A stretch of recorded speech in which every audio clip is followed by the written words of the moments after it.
and Shawna here. Okay, so I love that you sent in your Ask Shawna question, and I think it is, and first of all, I'm going to read your question. Hi Shawna, first of all, thank you for your video series. You're welcome. It is my pleasure. I've enjoyed watching and learning from them. My horse is quite demanding and mouthy about food and gets mad if he even knows you have food you're not giving it to him.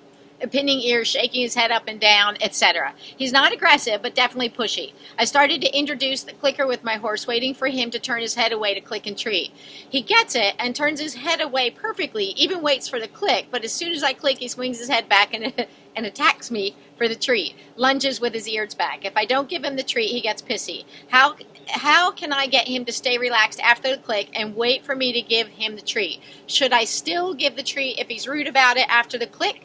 After clicking for good behavior, and can I treat from the ground a bucket rather than my hand so he doesn't associate me with a food dispenser? Thank you so much.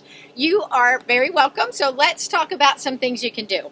Okay, so first of all, I always look at it pretty black and white. If any behavior increases in frequency or then maintains in frequency, so this behavior he's doing after the click, it works for him. They make choices all the time, and they choose the behavior with the strongest reinforcement history.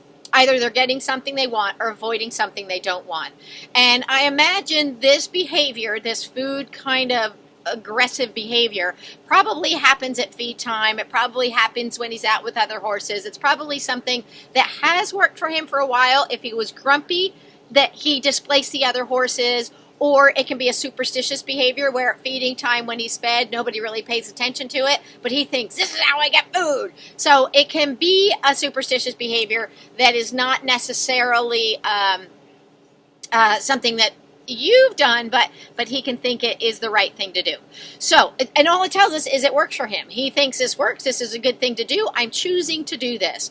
So what we want to do is create, as you've started to do, is create waiting and patience. So instead of him thinking, this is how I get food, he learns this is how I get food.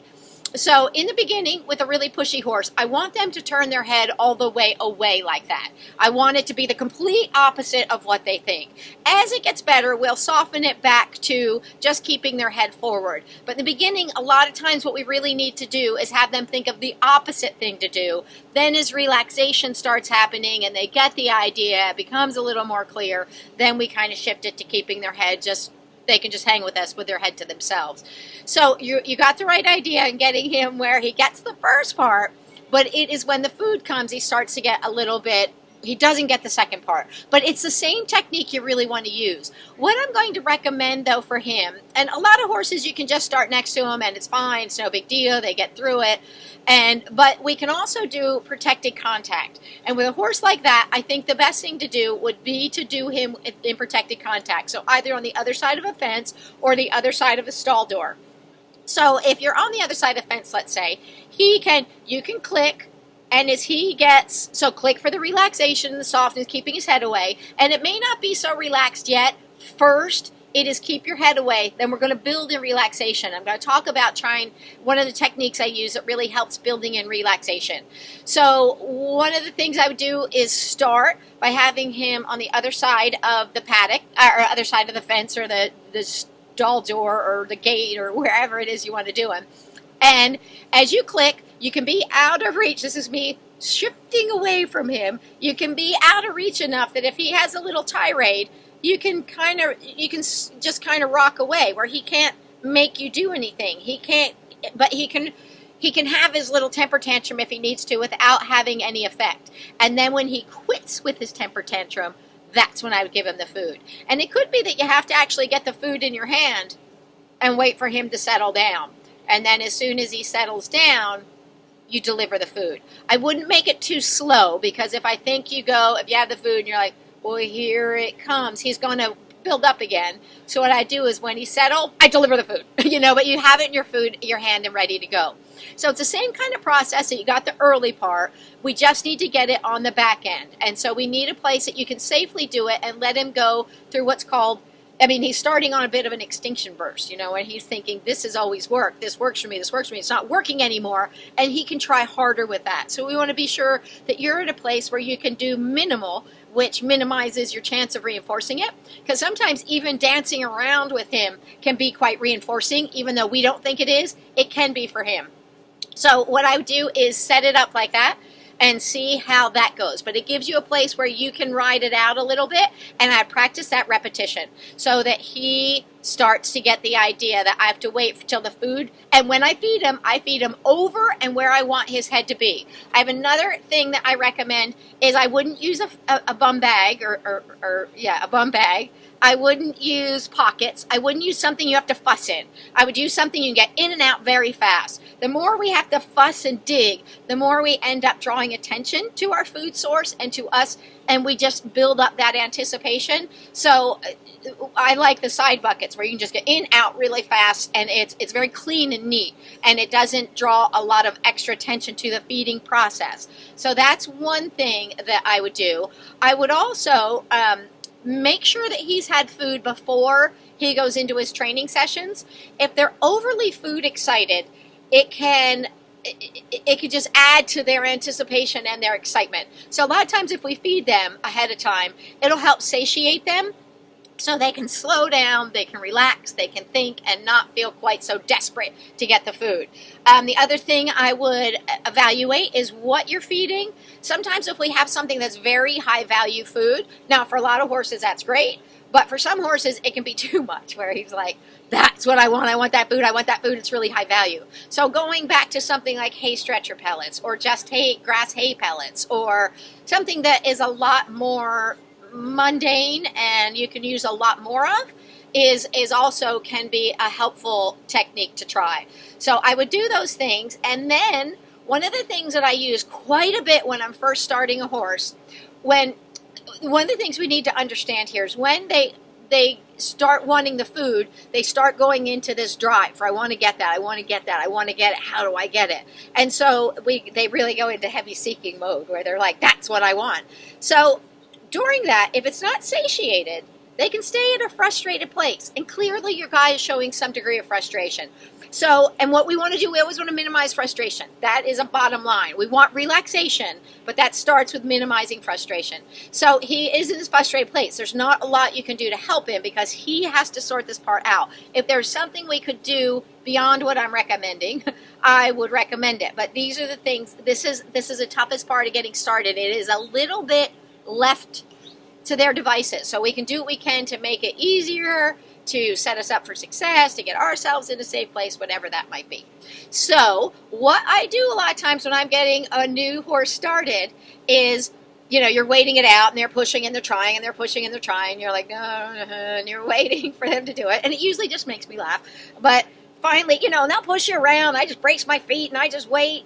And even having them bite the bucket. But it's not a malicious bite. They're just trying harder of what's always worked. And mostly for horses, they go and grab the stuff they want. They want hay, they go grab it. They want food, they go grab it. People reach over the gates or the stalls or the doors or whatever, and people feed them. So a lot of times that is reinforced.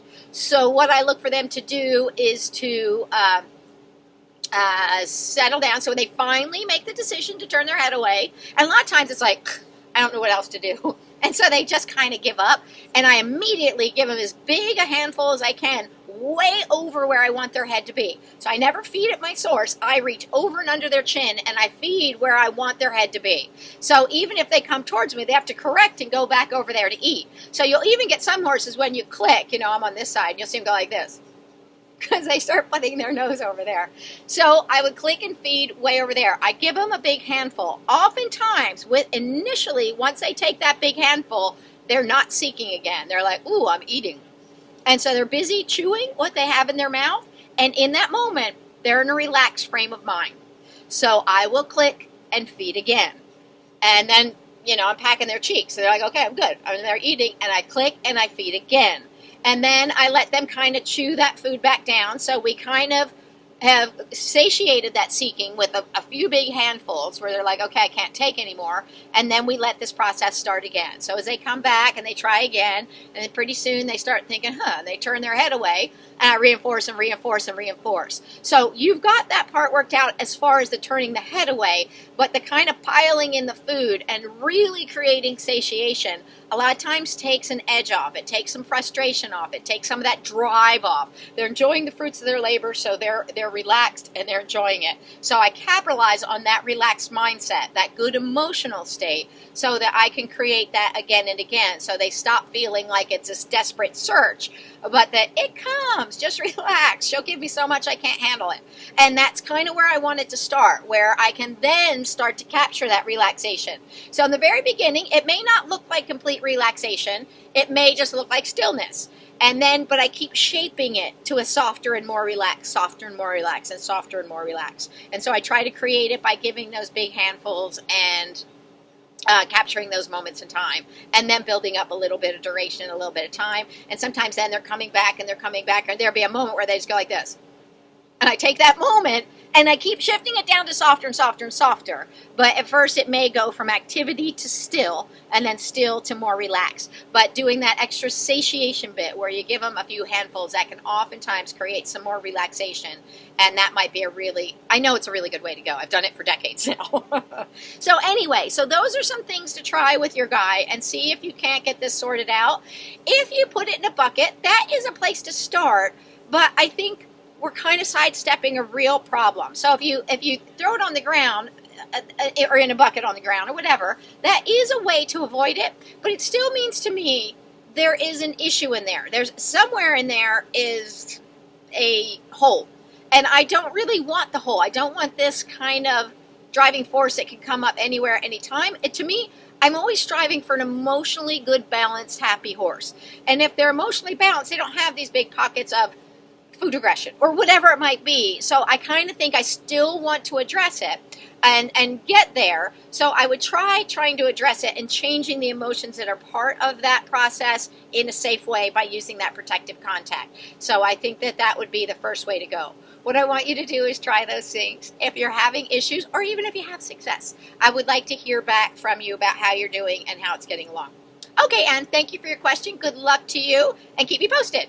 And again, you can go to shawnakarrasch.com, on-target-training.com, or connectiontraining.com. Connection Training is our online home study courses that you can do, and learning some methods about getting started using the positive reinforcement and using these science-based techniques to get your horse in a good place. Anyway, that's it for now. Hope that helps, and I look forward to hearing your updates. Okay, bye.